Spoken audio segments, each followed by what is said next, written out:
Les points qui s'affichent à l'écran représentent la vie d'un adulte en tenant compte d'une espérance de vie de 90 ans. Si vous avez 18 ans aujourd'hui, alors voilà une estimation optimiste du nombre de mois qu'il vous reste à vivre. Une rangée correspondant donc à 36 mois, soit 3 ans. Probablement pas autant que vous pensez, mais accrochez-vous car ça va de mal en pire. En effet, quand on sait que dans une journée, on a 8 heures de sommeil, on voit donc que le tiers de ce temps, soit 288 mois, servira à dormir. 126 mois seront investis dans vos études et votre carrière universitaire, 18 mois dans les transports en tout genre, 36 mois passés à cuisiner et à manger, 27 mois dans la salle de bain, ce qui nous laisse donc de façon optimiste avec 334 mois de temps libre. C'est dans ce temps libre qu'on lance notre business, qu'on poursuit nos passions, qu'on prend soin de notre santé physique et mentale. Ce n'est pas simplement du temps qu'on passe, mais surtout du temps qu'on investit. Car la manière dont ce temps sera utilisé de façon concrète déterminera la qualité de notre vie. Ça déterminera notre situation financière, notre état de santé physique et mental, notre épanouissement, la réalisation de nos rêves, etc. En gros, la vie qu'on aura dans le futur ne sera que le résultat positif ou négatif de la manière dont on gère ce temps aujourd'hui. Et quand on demande aux gens ce qu'ils vont faire avec ce temps, ils répondent généralement « on va travailler, réaliser nos rêves ». Passer du temps avec nos proches, etc. Rien que du positif. Très peu de gens parlent de jouer aux jeux vidéo, de scroller à longueur de journée sur TikTok ou de regarder des séries Netflix à n'en point finir. Mais la réalité est que, selon les études, sur ces 334 mois de temps libre que nous avons, l'adulte moyen passera 93%, soit 288 mois devant un écran. Et cela, pas de la manière la plus productive qu'il soit. Vous vous rendez compte à quel point c'est effrayant et triste à la fois? Imaginez-vous une seconde à 90 ans sur votre lit d'hôpital où vous voyez cette exacte présentation que je fais actuellement. Et vous voyez exactement comment vous avez passé votre temps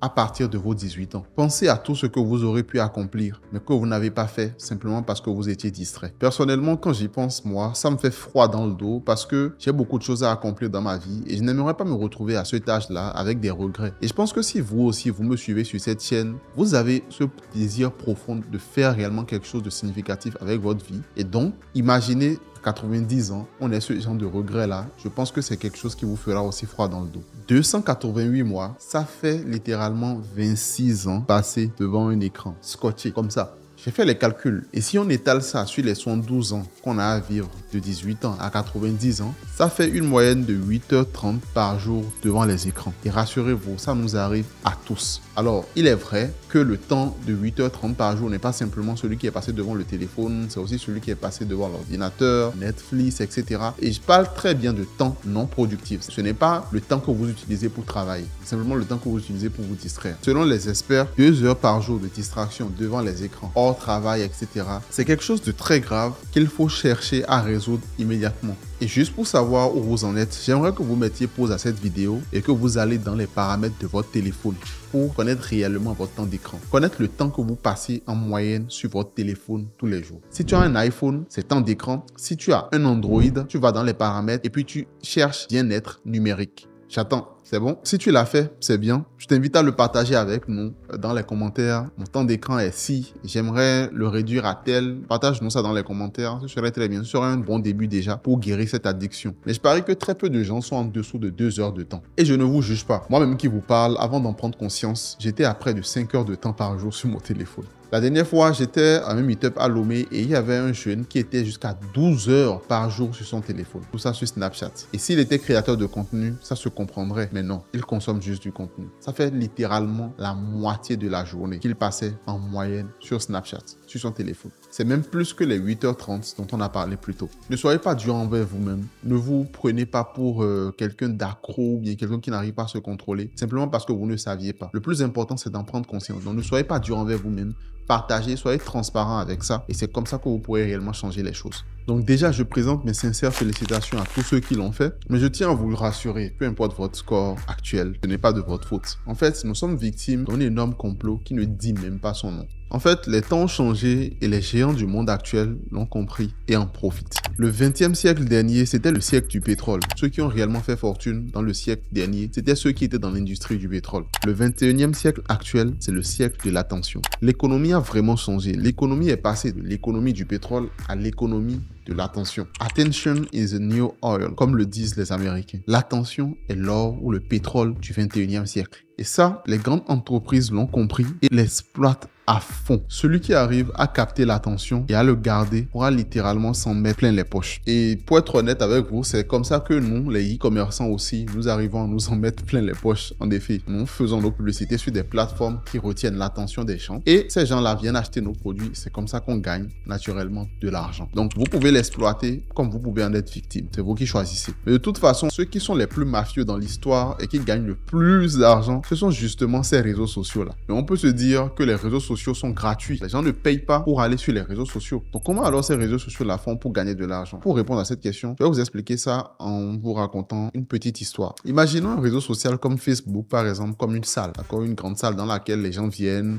échangent entre eux, voient ce que leurs amis font et tout ça, et sortent encore, d'accord? Donc, c'est une salle où les gens viennent se distraire et sortent quand ils ont fini. Et étant donné que c'est une salle dans laquelle il y a pas mal d'affluence, les entreprises y ont donc vu l'opportunité de diffuser de la publicité pour mettre en avant leurs produits et faire plus de ventes. Donc, ils sont allés voir les gérants de la salle Facebook, par exemple, en leur disant « Ah, tiens, nous avons vu que vous avez beaucoup de monde, vous avez beaucoup d'affluence dans votre salle, ça nous intéresse, nous aimerions pouvoir y diffuser nos publicités en échange d'une rémunération et pour pouvoir mettre en avant nos produits et réaliser beaucoup plus de ventes. » Donc, voyant ça, Facebook dit « Ok, il n'y a pas de souci, vous pouvez payer tel et vous pouvez commencer à diffuser vos publicités. » Donc, les entreprises en question payent et commencent à diffuser leur publicité. Leur première publicité se passe très bien, ils ont un très bon retour sur investissement, ils voient que les gens sont réellement intéressés et tout ça. Et les gérants de la salle voient donc ce résultat-là, ils voient donc une très belle opportunité. Donc, ils commencent de plus en plus à proposer ce service-là de publicité à d'autres entreprises qui sont aussi intéressées et qui viennent aussi commencer à diffuser leur publicité dans la salle. Et à partir d'un niveau, ils avaient beaucoup d'entreprises qui diffusaient les publicités en question, mais les publicités commençaient à être de moins en moins rentables. Les entreprises en question n'avaient plus le retour sur investissement qu'ils avaient entre-temps. Et donc, les entreprises voyant donc leur chiffre d'affaires et leur marge, leur rentabilité chuter, décident donc de mettre au contrat qu'ils ont avec cette salle. Et les gérants de la salle, ne voulant donc pas perdre cette source de revenus, cette belle source de revenus qu'ils ont développée jusque-là, ils se sont demandé pourquoi est-ce que les entreprises en question n'arrivaient pas à faire des retours sur investissement comme au début. Et donc, leurs enquêtes leur ont finalement révélé quelque chose de très important. Il y avait beaucoup de gens, certes, qui entraient dans la salle, mais il y avait également beaucoup de gens qui en sortaient. Étant donné que beaucoup de gens sortaient de la salle, même quand les entreprises diffusaient leur publicité, personne ne voyait les publicités en question. Et donc, quand personne ne voit les publicités en question, personne ne va acheter les produits. Et donc, de ce fait, les entreprises n'étaient plus rentables, n'arrivaient pas à faire assez de ventes pour couvrir leurs frais.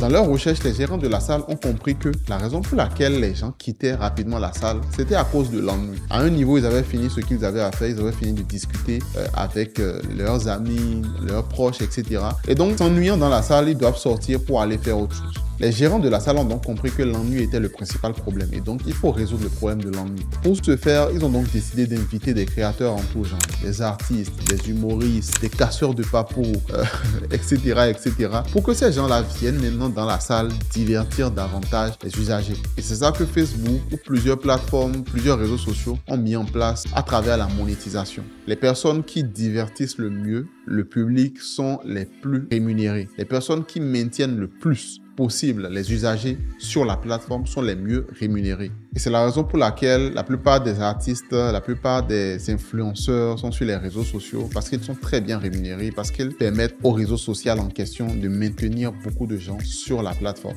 Et mieux encore, lorsque quelqu'un sort de la salle, ils ont des systèmes de notification, etc. pour pouvoir faire revenir la personne dans la salle. Ils ont même mis en place un système de messagerie qui est le système de messagerie le plus populaire au monde. J'ai nommé WhatsApp, qui vous permet de garder contact avec vos amis, vos proches, etc. Mais toujours à condition que vous restez dans la même salle. Tout est donc fait pour maintenir les gens le plus longtemps possible dans cette salle, car tant qu'ils y seront, l'argent coulera toujours à flot pour les gérants de la salle en question. Et c'est ça la triste réalité. Les géants des réseaux sociaux ont développé des techniques sophistiquées pour nous maintenir accrochés à leur plateforme. Le but est de capter notre attention le plus longtemps possible pour maximiser leurs revenus publicitaires. Ils utilisent donc des algorithmes très puissants pour nous montrer exactement le contenu qui nous intéressera le plus et qui nous maintiendra sur la plateforme en question. C'est la raison pour laquelle le fil d'actualité de Jacques ne sera certainement pas le même que le fil d'actualité de Jean. Simplement parce que Jean et Jacques ont des intérêts différents et ce qui peut plaire à Jean ne va pas plaire à Jacques. Du coup, l'algorithme est là pour créer un fil d'actualité qui est adapté à tout un chacun de nous, suivant les intérêts. Donc les gens comme moi, ça peut être par exemple la motivation, ça peut être l'entrepreneuriat et tout ça, parce qu'on sait que j'aime ça. Donc on va tout le temps me montrer des contenus de ce genre-là. Par contre, pour une autre personne, ça peut être les filles qui dansent, etc., etc. Donc l'algorithme sait exactement ce qu'on aime le plus. Il va nous montrer énormément de contenus de ce genre-là afin de nous maintenir sur la plateforme le plus longtemps possible. Et c'est ça la vraie marmaille qui se cache derrière vos réseaux sociaux préférés. Que ce soit TikTok, que ce soit Facebook, Instagram, YouTube, etc. L'objectif principal est de maintenir le plus longtemps possible la grande masse, les 99% de consommateurs, afin que les 1% de producteurs continuent encore et encore de s'enrichir. Et certains pourront se dire, mais Myril, moi ça ne me gêne pas. Les réseaux sociaux me permettent de me distraire, de me changer les idées, ça me permet de me déstresser, etc., etc. Donc ça ne me gêne pas s'ils gagnent de l'argent. De toute façon, je ne paye rien. Il y a beaucoup qui ont souvent ce raisonnement-là. Mais on va faire un petit calcul. Si je vous posais la question, combien seriez-vous prêt à payer votre réseau social préféré en termes d'abonnement? Si c'est TikTok par exemple, combien vous serez prêt à payer pour TikTok tous les mois? Mon réseau social préféré à moi, c'est YouTube. Et je pense que je pourrais payer entre 5 et 10 $ par mois YouTube si YouTube était payant. Donc disons 5 $. Ça fait environ 3000 francs CFA. D'accord? Moi, je serais prêt à payer ça par exemple si YouTube était payant. Certains pourront dire 10 $, qui est l'équivalent d'un abonnement Netflix. Prenons par exemple le cas de quelqu'un qui gagne 300 000 francs par mois. 300 000 francs par mois. Étant donné qu'il y a 4 semaines dans un mois et que dans la semaine, la personne ne travaille que 5 jours, ça fera donc 20 jours de travail, on va dire. Considérons 20 jours de travail. Donc, 300 000 francs divisé par 20, ça fait un salaire journalier de 15 000. 15 000 francs CFA par jour de salaire. Ok. Étant donné que dans la journée, il y a juste 8 heures de travail, alors ça fera donc un taux horaire de 15 000 divisé par 8, ça fait 1875 francs CFA par heure. Ça veut dire que si vous gagnez par exemple 300 000 francs CFA par mois, alors votre taux horaire est de 1875 francs CFA. Chaque heure que vous passez à travailler, vous gagnez 1875 francs CFA. Ok. Supposons que vous passez par exemple, allez, soyons raisonnables, 7 heures de temps sur votre téléphone tous les jours. Soyons encore plus raisonnables. Disons 6 heures de temps par jour sur votre téléphone. Ça donne quoi? Ça fait donc 1875 francs CFA fois 6. Ça fait 11 250 francs CFA par jour fois 30. Parce que là, pour les réseaux sociaux, il n'y a malheureusement pas de jour de congé, c'est tous les jours. Fois 30, ça nous fait donc un total de 337 500 francs par mois. Donc si je récapitule, celui qui gagne 300 000 francs par mois en faisant un travail qui est censé le mettre à l'abri, son temps vaut littéralement 1875. Maintenant, s'il passe 6 heures par jour sur le réseau social de son choix, pendant 30 jours, il perd donc 337 500. Je ne sais pas si vous comprenez ce que ça veut dire. Ça veut dire littéralement que vous payez par exemple TikTok 337 500 francs tous les mois. C'est littéralement ce que ça veut dire. Parce que ce temps-là aurait pu être utilisé à lancer un projet à côté qui va vous rapporter beaucoup plus. Mais simplement parce que ces plateformes-là nous rendent accros, nous y passons beaucoup de temps et donc nous payons très cher. Et c'est là j'en viens justement. Les réseaux sociaux sont gratuits. Parce qu'il y a des gens qui disent, oui, je suis là, c'est gratuit, ça me permet de me distraire. Oui, c'est gratuit parce que nous payons avec la ressource la plus importante, qui n'est pas notre argent, mais notre temps. Temps, argent.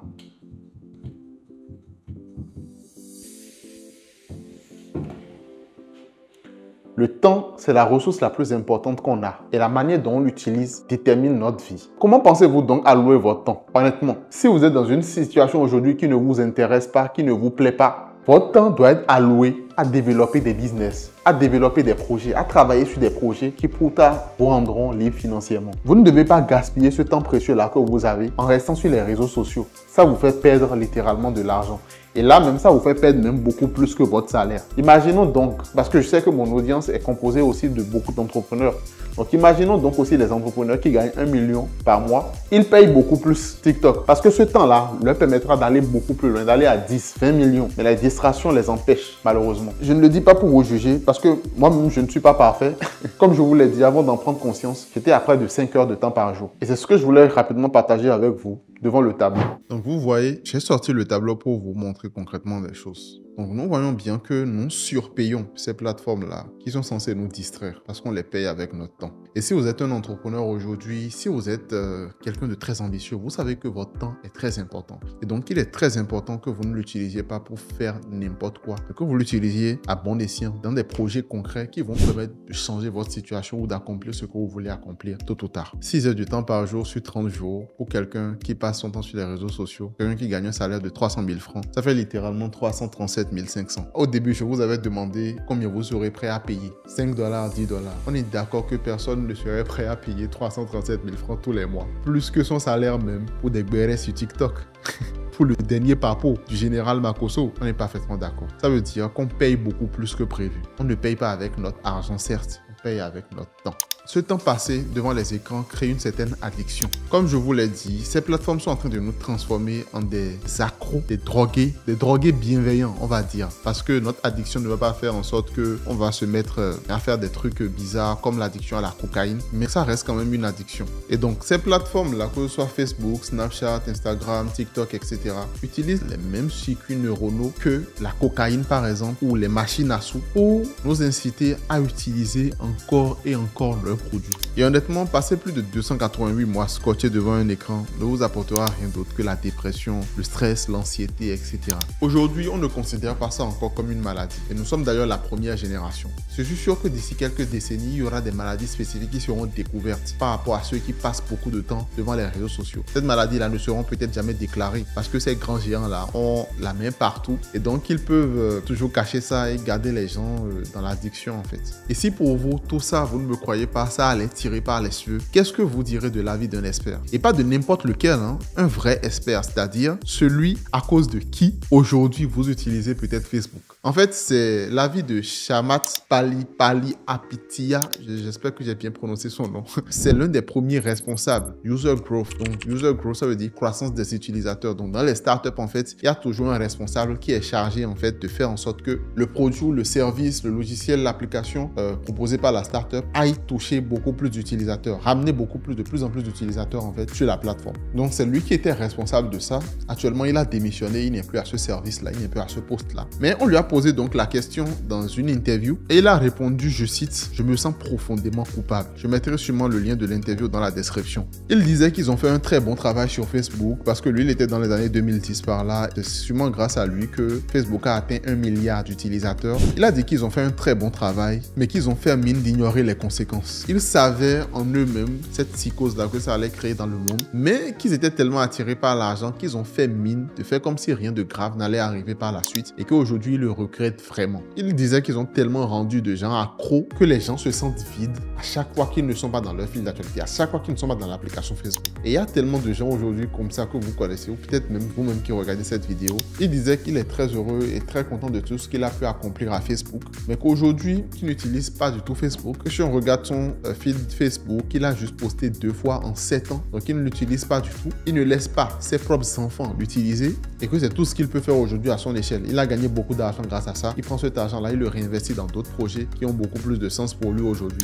Et c'est justement l'une des raisons pour laquelle il a quitté Facebook. Et lui, je vous dis, il s'agit de celui qui était responsable de la croissance des utilisateurs sur Facebook. C'est lui qui parle de ça. Je ne sais pas si vous vous en rendez compte. Tout ça simplement parce qu'ils ont créé une addiction qui ne dit pas encore son vrai nom. En effet même, il y a des études qui montrent que l'addiction au smartphone est beaucoup plus grave que celle à la cocaïne. C'est-à-dire, on a beaucoup plus de facilité à soigner l'addiction à la cocaïne qu'à soigner l'addiction au smartphone. Et malheureusement, aujourd'hui, beaucoup de gens sont emprisonnés dans cette matrice infernale. Et comme je vous le disais encore plus tôt, ce n'est pas de votre faute. Vous êtes face à une armée d'experts, des psychologues, des comportementalistes, des scientifiques en tout genre, experts de leur domaine, qui sont extrêmement bien payés pour vous rendre le plus accro possible à cette plateforme. Ils savent concrètement comment les humains réfléchissent. Ces esprits les plus brillants de la planète ont mis en place des algorithmes qui vous connaissent mieux que votre propre mère. Et si aujourd'hui vous trouvez horrible l'idée de passer une journée sans votre téléphone, sans vos réseaux sociaux, etc., c'est que vous êtes exactement là où ils veulent que vous soyez, en plein dans la matrice. Et si rien n'est fait, notre génération est faite pour passer l'équivalent de 26 ans scotché à notre téléphone. Et il y a certains qui regarderont cette vidéo et qui, juste après la vidéo, passeront immédiatement à autre chose. Mais pour la majorité des jeunes ambitieux qui me suivent, je sais que pour ceux-là,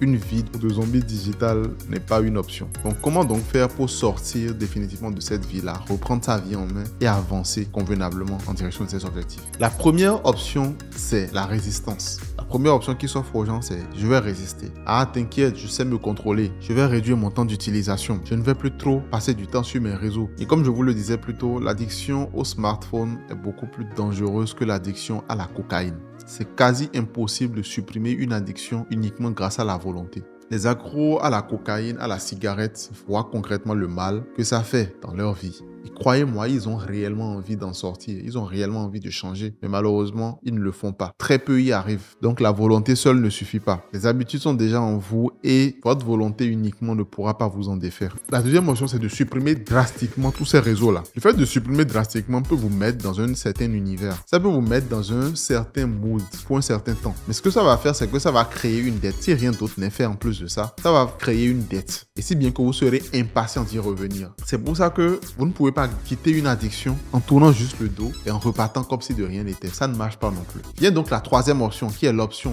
la plus recommandée, qui est celle de remplacer par quelque chose de plaisant. Vous pouvez supprimer, certes, mais supprimer en remplaçant par quelque chose de plaisant. C'est comme ça qu'on arrive réellement à supprimer les addictions. C'est la raison pour laquelle quand les gens veulent arrêter la cigarette, on leur demande qu'à chaque fois qu'ils ont envie de fumer, au lieu de juste mettre la cigarette dans leur bouche, ils peuvent simplement mettre un chewing-gum à la place. Et de cette manière-là, en fait, ils remplacent donc l'addiction cigarette qui est quelque chose qui leur apporte un certain réconfort par quelque chose d'autant plaisant aussi. Certes, le sucre, c'est pas bon pour la santé, mais c'est quand même mieux que la cigarette. Vous voyez un peu? Donc, on remplace l'addiction par quelque chose de plaisant. Quelque chose de sain et de plaisant encore de préférence. Du coup, vous pouvez supprimer drastiquement, certes, mais il faut que vous ayez un plan. Un plan concret qui va vous permettre de savoir exactement ce que vous allez faire pendant le temps que vous passez sur vos réseaux. Qu'est-ce que vous allez maintenant faire de ce temps-là? Ça peut être par exemple le sport. Personnellement, moi, ça a été mon cas pour le sport par exemple parce que à chaque fois je me disais que j'allais reprendre le sport et je remettais constamment à demain. Et un jour, je reçois une notification de mon téléphone. Ça dit la semaine passée, vous avez passé en moyenne 6 heures de temps sur votre téléphone.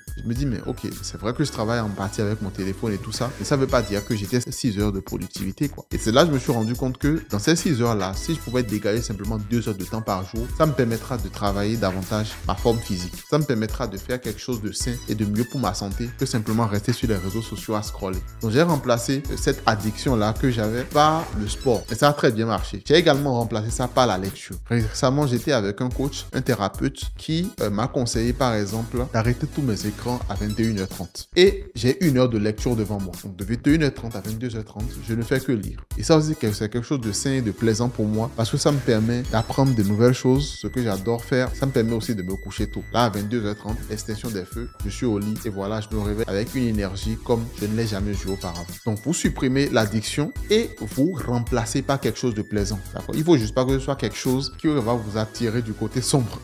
Il faut toujours que ce soit quelque chose de sain et de plaisant. Et de cette manière, vous pourrez réussir à vous en défaire. Donc, pour régler ça, moi, il y a ce truc-là que j'ai acheté depuis la Chine. D'accord? Je mettrai le lien Alibaba ou je mettrai une image à l'écran pour que vous puissiez faire une capture image. C'est un truc que vous pouvez acheter, commander sur Alibaba ou commander depuis la Chine. Vous y mettez votre téléphone simplement et puis vous fermez. Vous pouvez décider du temps pendant lequel vous voulez que le téléphone soit loin de vous et vous choisissez par exemple, allez, moi en moyenne c'est 4 heures de temps. Bientôt je veux prendre un Nokia, j'ai déjà même pris ça, mais je vais commencer à utiliser un Nokia que je vais juste utiliser pendant la journée. Les soirs je peux checker les réseaux 1 heure, 2 heures maximum et puis voilà. Donc c'est ça mon objectif, mais actuellement j'utilise toujours ceci qui m'aide bien, donc ça permet de faire des séances de type walk. Vous pouvez faire ça chronométré et lorsque vous lancez le chronomètre en fait c'est fini, vous ne pouvez plus ouvrir. Et ça, c'est très bien. Ça vous permet de vous priver drastiquement de la chose. Et en parallèle, maintenant, vous pouvez commencer à lire, à travailler sur votre business, à faire du sport, etc.